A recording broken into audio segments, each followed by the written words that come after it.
UP में भी Maharashtra pattern लागू किया है और महाराष्ट्र पैटर्न जैसा है वैसा ही दिल्ली में काम चल रहा था। चुनाव आयोग आंख बंद करके बैठा था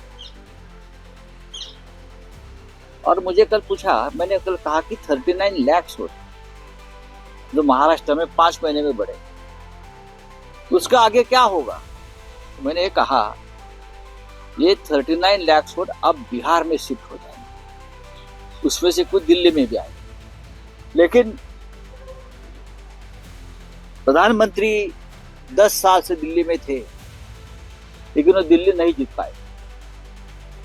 तो उनकी एक आखिरी इच्छा रहेगी, शायद राजनीति में होती है, कि मेरे होते हुए दिल्ली में जीतना चाहिए। तो किसी भी हद तक जाकर दिल्ली में जीत हासिल करने की कोशिश हो रही है। अब तक पूरा निर्णय आया नहीं है, कांटे की टक्कर है।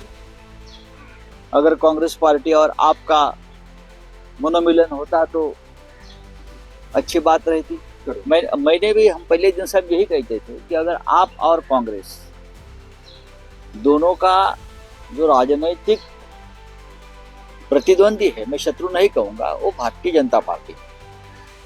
हमको भारतीय जनता पार्टी की हराने के लिए, सत्ता से दूर करने के लिए आप भी लड़ती है, कांग्रेस भी लड़ती है, लेकिन अलग अलग लड़ती है।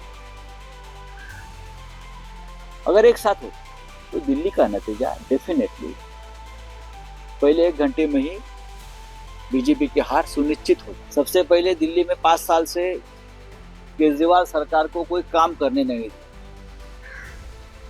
जो लेफ्टिनेंट गवर्नर है वो गुजरात से लाए, मिस्टर सक्सेना, आपको मालूम है।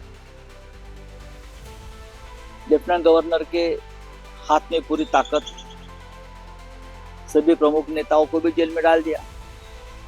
उसका भी ये नतीजा है।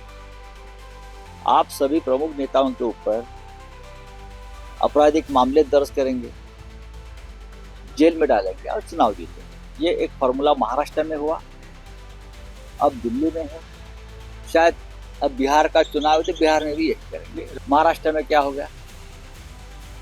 महाराष्ट्र में क्या हो गया? मैंने बोला ना, महाराष्ट्र पैटर्न। ये महाराष्ट्र पैटर्न, लीडरशिप को खत्म करो।